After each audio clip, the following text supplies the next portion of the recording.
Ontem, como vocês sabem, ocorreu uma treta histórica entre o Edgar e o Caio Coppola no Morning Show. Teve dedo na cara, teve você me respeite, foi bem feio o negócio ali.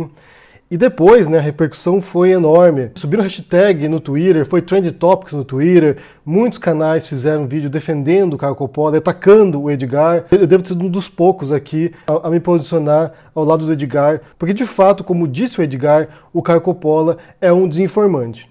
Ele vai lá naquele programa e frequentemente, constantemente, em diferentes vídeos, aqui eu já fiz vários vídeos sobre esse assunto, né? Vocês sabem disso, em diferentes momentos ele vai lá e propaga desinformação. Inflama a audiência também, como o Edgar disse, inflama a audiência, capitaliza nas emoções da extrema-direita, e ele se tornou um queridinho dos extremistas justamente porque ele tem uma retórica ali com palavras difíceis que essas pessoas não compreendem. Então eles não entendem o que ele diz e acham que ele está abafando. E como eu disse ontem, eu tinha preparado aqui um material para falar sobre uma entrevista que ele deu para um outro canal, que é um repórter, que é um jornalista olavista.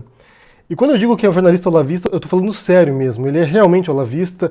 Ele foi na casa do Olavo de Carvalho entrevistar o Olavo de Carvalho. Em todas as entrevistas que eu vi dele, ele fala o professor Olavo de Carvalho, o professor Olavo de Carvalho. Nessa entrevista com o Caio Coppola, ele repete várias vezes também. Ele fica orbitando em torno das ideias do Olavo de Carvalho. Então é sério o negócio. É o tipo que tem tatuado no ombro um mapa astral do Olavo de Carvalho, de tão grave que é o olavismo dele.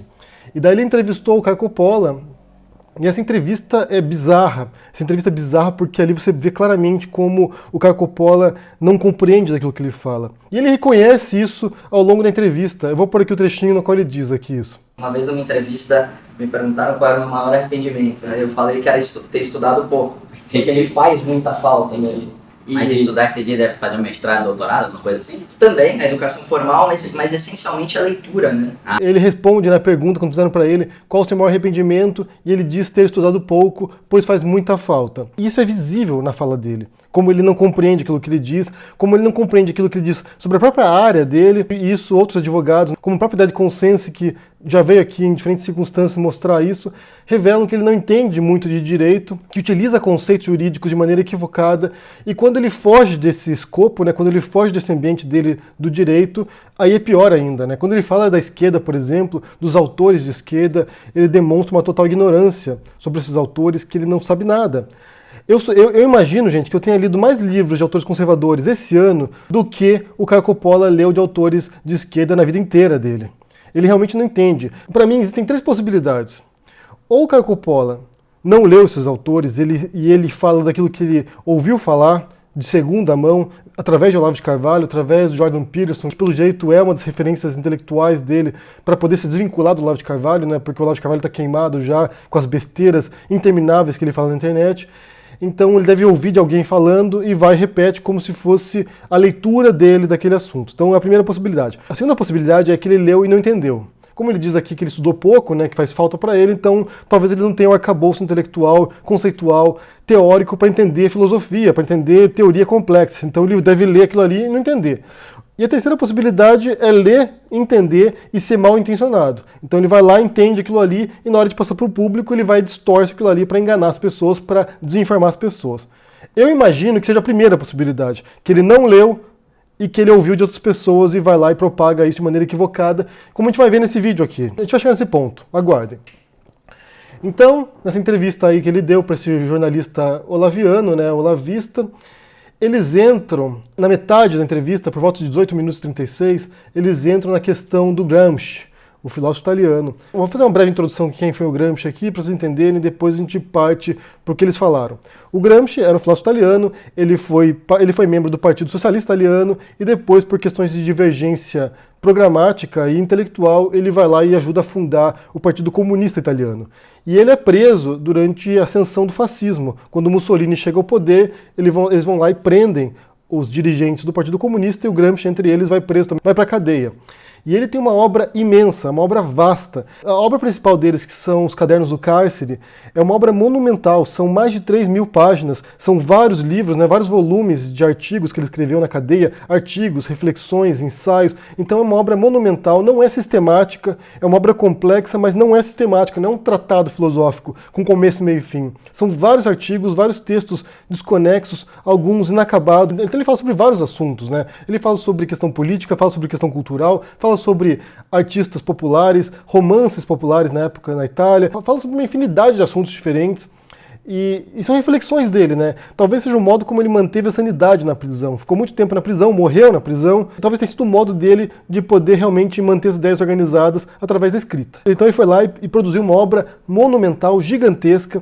Ele é um dos grandes autores, é uma das principais referências marxistas. E ele é totalmente inovador em vários sentidos, né? Uma das inovações do Gramsci foi de tentar se desvincular da interpretação determinista de Marx. Porque assim, aqui a gente tem que voltar um pouco também para poder explicar isso aqui, porque vai ser importante. Essencialmente, a teoria marxista, né, a leitura tradicional do Marx, isso aí no século XIX, logo após a publicação das obras do Marx, é que há uma infraestrutura econômica, que seriam os modos de produção, no caso capitalista, que é o que critica o Marx, e a partir desses modos de produção, desse sistema econômico fundamental, isso erige, né, isso ergue uma superestrutura ideológica de instituições, cultural, que por sua vez reforça a infraestrutura econômica. Então você tem uma base econômica e dessa base surge uma superestrutura, uma estrutura superior cultural, ideológica, que é o que legitima a infraestrutura. Então as instituições burguesas, elas ajudam a legitimar a existência do modo de produção capitalista. Basicamente é isso, essa é uma interpretação determinista da realidade, né? Você tem ali a base econômica dita a superestrutura. E essa é a interpretação no século XIX do Marx, era uma crítica que foi feita a ele também, e depois com Gramsci, né, principalmente com Gramsci, há uma revisão disso, há uma noção de que não é assim que funciona, e boa parte dos intelectuais marxistas posteriormente também vão nessa linha, de que é muito mais complexo do que isso, e na verdade, o que o Gramsci vai dizer é que essa relação determinista entre infraestrutura e superestrutura, ela ocorre em poucos casos, na verdade. Então é mais um diálogo entre esses dois níveis, né, entre a infraestrutura e a superestrutura, e basicamente, para o Gramsci, o mais importante, na verdade, que é o que sustenta a base econômica, é a superestrutura. São as instituições, é a ideologia. Então o Gramsci vai propor aquilo que se chama de guerra de posições, que é você gradualmente conquistando diferentes níveis nessa estrutura econômica, política e cultural e ideológica, para atingir aquilo que ele chama de hegemonia. Mas a gente pode voltar em outro vídeo e trabalhar sobre a questão de hegemonia, porque também é outro assunto, também tem suas ramificações e seus pontos a serem compreendidos. Então, basicamente é essa, a teoria do Gramsci, e quando o Olavo de Carvalho se apropria disso, né, ele reduz a teoria gramsciana, que é extremamente complexa, reduz uma guerra cultural, e nesse sentido, o Olavo de Carvalho importa também uma visão norte-americana, dos neoconservadores norte-americanos sobre esse assunto. Então, na visão do Olavo de Carvalho, o que o Gramsci propõe é que haja uma destruição dos ideais capitalistas, dos ideais burgueses, que os marxistas, que os comunistas se infiltrem nas instituições, se infiltrem na cultura, na televisão, na rádio, na internet, se infiltrem nas escolas, se infiltrem nos tribunais, e assim eles destruam o capitalismo de cima para baixo. E assim possam fazer a revolução comunista e a partir disso mudar os modos de produção. Essa é uma visão simplória, uma visão simplificada do que diz o Gramsci. Na verdade, um tema principal que perpassa a obra do Gramsci é o de consenso, é de você convencer as pessoas que aquilo ali é melhor do que o outro. Não é uma imposição de um modo diferente, não é uma revolução à força, mas sim uma mudança gradual de percepção. Passa pelo consenso e não pela imposição, isso é importante. Então, eles começam a falar sobre isso, né, sobre a formação de intelectuais orgânicos, que é um dos conceitos que surge num dos artigos do Gramsci e aparece em outros artigos, mas tem um artigo específico numa parte chamada Os Intelectuais, e o artigo se chama A Formação dos Intelectuais. Eu não encontrei esse artigo em português, se vocês tiverem uma referência em português, vocês põem no comentário, por favor. Eu encontrei no original em italiano e encontrei em inglês. Em italiano se chama Linea Intellettuale. O artigo é curto, o artigo tem menos de 10 páginas, você pode ler numa sentada. O Caio Coppola pode ler em 10 minutos antes de entrar para falar a desinformação dele no Morning Show. Não é nada trabalhoso, não é nada muito complicado. E eu quero pôr aqui primeiro qual é a definição que o Caio Coppola dá para esse conceito de intelectual orgânico do Gramsci. Vamos ouvir o que o Caio Coppola tem para dizer sobre isso. Então, em última análise, eu sou o intelectual orgânico do Gramsci, é o cara que é socialista sem saber.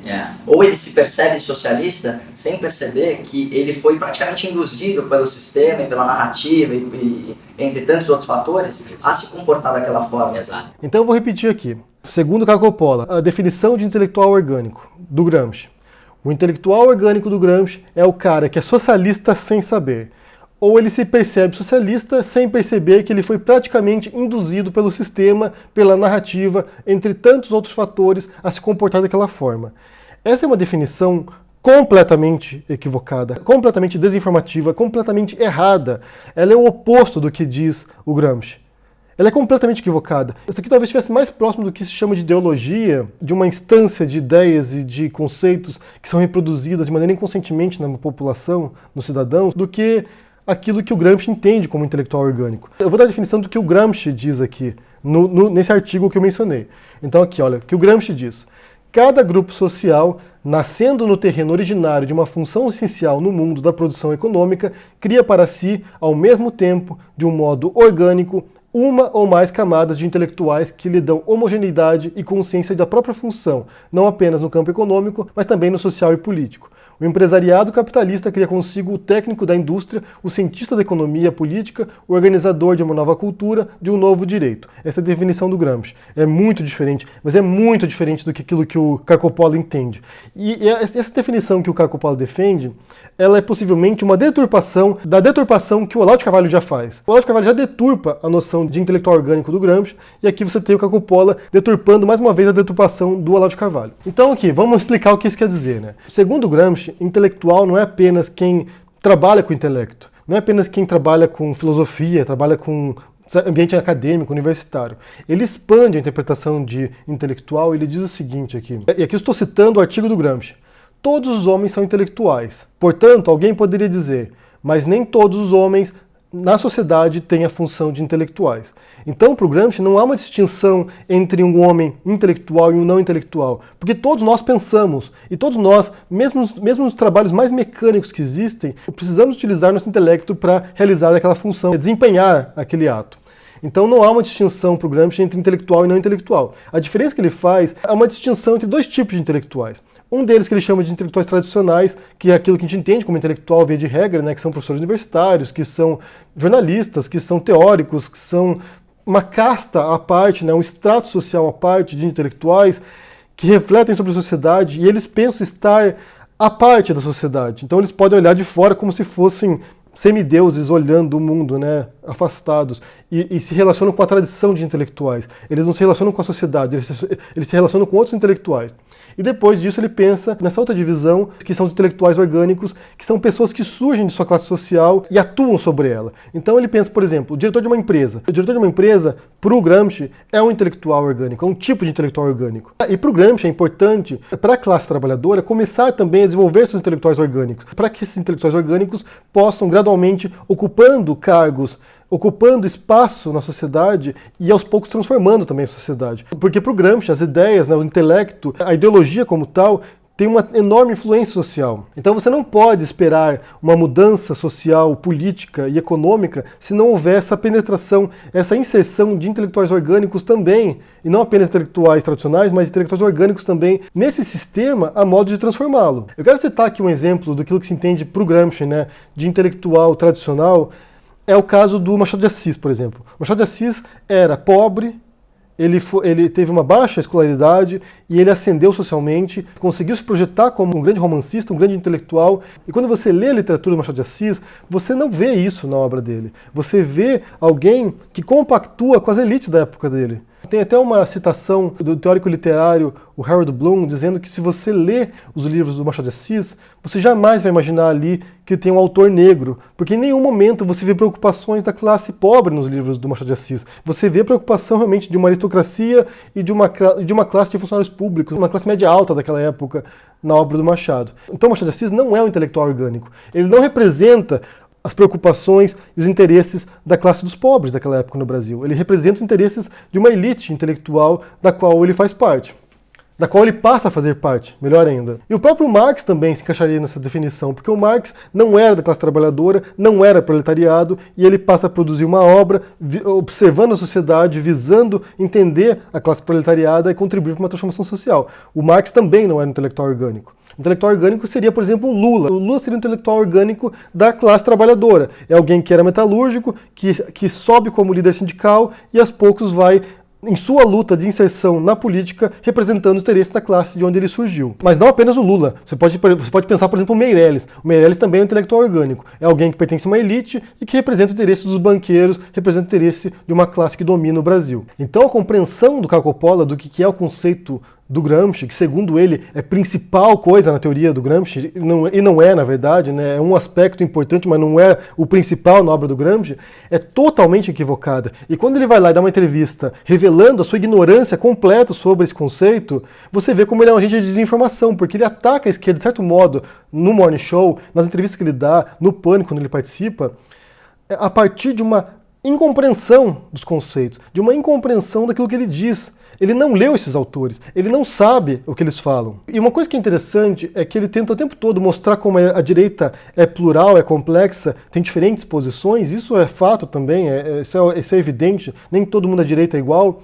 E ele tenta pôr todo mundo à esquerda no mesmo balaio, sendo que a esquerda é igualmente plural também, existem diferentes posições, e existem sérios conflitos, mesmo entre comunistas, por exemplo. Comunistas têm posturas diferentes sobre como o comunismo vai ser implementado.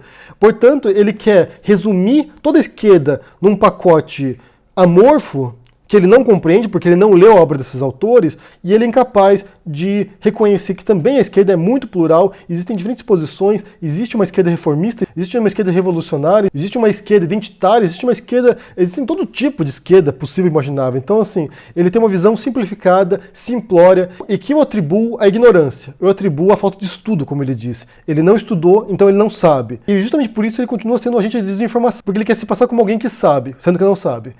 E depois, né, ele tem uma outra afirmação aqui que eu quero falar com vocês aqui rapidinho. Vamos lá, vamos ouvir. Mas o professor Bavarial fez o diagnóstico adequado, né? Que é o seguinte, existe o plano do inconsciente e do consciente. A grande diferença do ponto de vista psicológico da esquerda e da direita é que a esquerda vai trabalhar com o emocional, com o etéreo, e a direita vai trabalhar com dados da realidade. Então a consciência ela é fundamental para a direita. Então ele diz o seguinte: a grande diferença do ponto de vista psicológico entre a esquerda e a direita é que a esquerda vai trabalhar com o emocional, com o etéreo, e a direita vai trabalhar com o dado da realidade, então a consciência é fundamental para a direita. Eu não sei de onde ele tirou essa besteira, essa bobagem completa. Ele parece que ele jamais parou para ouvir alguém da direita falando sobre os assuntos.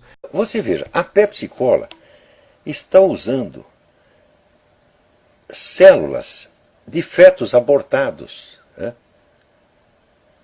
como adoçante nos refrigerantes. Você sabia que Stalin recebeu 2 vezes o Nobel da Paz? Agora, o parlamento francês legalizou oficialmente a pedofilia, anulando qualquer idade de consentimento sexual para as crianças. Aí agora a princesa do Frozen vai voltar para acordar a Bela Adormecida com um beijo gay. Entre esse material, Boni, estava esse livro lá, Boni. Então, pai que tenha filho na sala agora, retira o filho da sala, para ele não ver isso aqui. Se bem que na biblioteca das escolas públicas tem. Olha só, não vou não mostrar se as crianças não, mas é um livro escolar, é para criança. O senhor propõe para resgatar a dívida da escravidão, deputado. Mas que dívida? Eu nunca escravizei ninguém na minha vida. Não, o senhor não, mas o país escravizou. Olha só.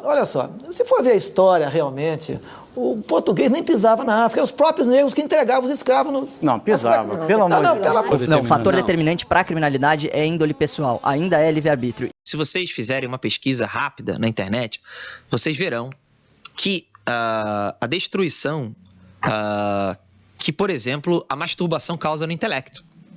Tá? Isso são pesquisas feitas, né? A depravação sexual, ela mata neurônios. Realmente, assim, eu tenho uma frase que eu escrevi num livro meu que diz o seguinte: o ser humano é um bicho que pensa que pensa. Não apenas a esquerda trabalha com o emocional, todos nós, direita, esquerda, centro, apolíticos, trabalhamos no nível emocional. A política é um jogo bastante emocional. Só que a diferença é o modo como você explora essas emoções, que tipo de emoções você explora. A extrema-direita, da qual o Caio Coppola faz parte hoje, né, apoiando o Bolsonaro, apoiando os olavistas, apoiando o bolsonarismo, ela apela para os sentimentos mais baixos, mais negativos do ser humano. Exploram o ódio, exploram a intolerância, exploram o medo das pessoas. Tem até uma vertente da psicologia moral que trabalha com essa noção, que é a gestão do terror, que é como os direitistas, os conservadores, tendem a trabalhar, a operar mais no nível do medo, né? Então eles votam por alguém que vai armar a população, porque se você estiver armado, você vai poder enfrentar as ameaças.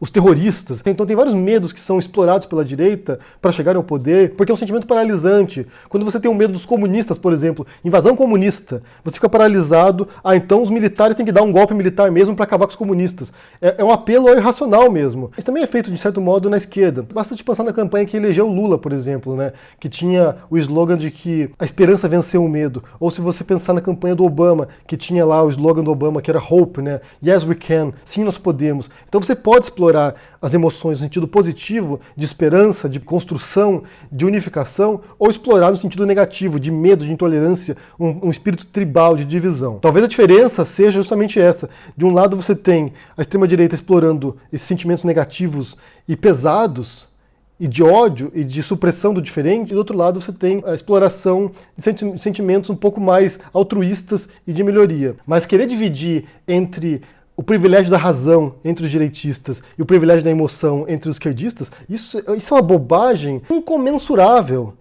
Justamente o contrário, se for pensar no nível racional, a direita é muito mais visceral, é muito mais dos instintos do que realmente da teoria. O que eu percebo é justamente o contrário. Se você for pensar em nível teórico, de produção teórica e conceitual, a esquerda dá um baile na direita. Você tem grandes intelectuais de esquerda na história e atualmente, enquanto você tem um precipício de ideias toscas na direita. O Olavo de Carvalho é o maior representante disso no Brasil. Você tem um astrólogo que é o guru do Bolsonaro. Então, assim, o abismo intelectual entre os grandes pensadores da esquerda e da direita é tremendo. O Caio Coppola só revela mais uma vez a ignorância dele e a desinformação dele, porque ele não sabia mensurar, não sabia pesar a relevância intelectual histórica dos pensamentos de esquerda e a relevância ou irrelevância intelectual da direita. Demonstra que ele não tem leitura mesmo, não demonstra que ele não tem estudo. Praticamente todos os grandes intelectuais do século XX ou eram de esquerda ou eram de centro-esquerda. Você tem raríssimos casos de autores conservadores realmente relevantes do século XX. Eles podem alegar, e eles vão alegar isso, que é a hegemonia, né? É o Gramsci em atuação, a hegemonia intelectual que eles obtiveram. E não é. Na verdade, é só realmente uma consistência teórica muito mais profunda e uma capacidade de compreensão da realidade muito mais profunda. E uma preocupação social também, né? Porque quando você passa a pesquisar certos assuntos, pobreza, por exemplo, desigualdade, opressão, a tendência é que você se ponha na posição do oprimido, né? E você observe como é injusto o sistema e como você pode mudar esse sistema também. A não ser que você seja um escroto insensível que acha que pobre tem que morrer pobre mesmo e sofrer as consequências de ser pobre. Nasceu pobre, o problema é dele. Então, para concluir esse vídeo, nessa entrevista que ele deu nesse canal Olavista aqui, você pode ver claramente como o Caio Coppola não compreende aquilo que ele diz. Ele pode ter palavras bonitas, palavras difíceis, buscar lá no jargão juridiquês para poder jogar lá um conceito juridiquês fora de lugar, equivocado, como ele fez outra vez lá, falando de primazia da realidade, que é um conceito que não se enquadrava naquilo que ele estava dizendo. Ele faz o tempo todo, ele joga lá um conceito a esmo, um jargão lá, as pessoas do outro lado, uau, olha só o Caio Coppola, né, mitando. E no fundo, quando você vai observar, quando você vai analisar com profundidade ali, pegando o que ele diz, não quer dizer nada. Basta ver essa frase dele aqui, né, o intelectual orgânico do Gramsci é o cara que é socialista sem saber, ou ele se percebe socialista sem perceber que ele foi praticamente induzido pelo sistema, pela narrativa, entre tantos outros fatores, a se comportar daquela forma. Isso é completamente equivocado, isso é completamente errôneo. O cara não entende nada de Gramsci, nunca leu o artigo do Gramsci sobre intelectuais, 10 páginas, senta lá e lê, Caio Coppola. Lê e veja como você falou uma besteira tremenda, um absurdo, uma incorreção completa. E é claro que eu não posso esperar que ele vá ler as 3.000 páginas do Gramsci, que eu acho que ninguém leu, mas realmente você resumir a teoria do Gramsci numa frase idiota dessa, sem sentido, demonstra como ele acha que ele sabe das coisas e não sabe. E quando o Ciro mandou o Caio Coppola estudar, tem a ver com isso também. Tem a ver com a pessoa falar coisas que ele não entende, né? Eu vou deixar para vocês aqui no comentário fixado as referências dos textos do Gramsci, para que vocês possam ler também, buscar essa referência, e várias outras referências secundárias que explicam o conceito de intelectual orgânico e intelectual tradicional no Gramsci. É importante que vocês leiam esses textos aqui para que vocês possam compreender realmente e não sair propagando besteiras, distorções olavistas de conceitos que são muito mais complexos do que o Olavo de Carvalho jamais conseguirá compreender na vida dele. Você tem um filósofo bolsonarista aí que é um completo inepto. No caso do Olavo também é assim. O Olavo escreve livros sobre autores que ele claramente não compreende e que ele não fez o menor esforço de compreensão. Então o outro vir dizer aqui que a esquerda prima pela emoção e a direita pela razão, há evidências empíricas, concretas de que isso não é verdade. O Caio Coppola é uma evidência disso, de que ele não prima pela razão. O Olavo de Carvalho é uma evidência disso. O cara que vem publicamente dizer que a Pepsi usa células de feto abortado como adoçante, sabe? Então, assim, você tem provas concretas de que o que ele falou não tem pé nem cabeça, que não faz sentido. Eu disse, vou deixar para vocês todas as referências aqui na descrição, são várias referências sobre o Gramsci, sobre a obra dele, sobre esse conceito, para que vocês possam estudar também. Eu quero saber o que vocês pensam sobre isso, né, sobre essa desinformação e como uma pessoa dessa, né, sem informação, sem conhecimento do que fala, consegue angariar tanta gente assim, consegue tanta adesão popular e se consolidar como uma referência da direita, né, da nova direita, dessa extrema-direita brasileira. Me diga o que vocês pensam aí, deixa aqui no comentário, deixa o joinha, assina o canal, ajude no apoio e a gente se vê por aí. Abraço e até mais. Tchau!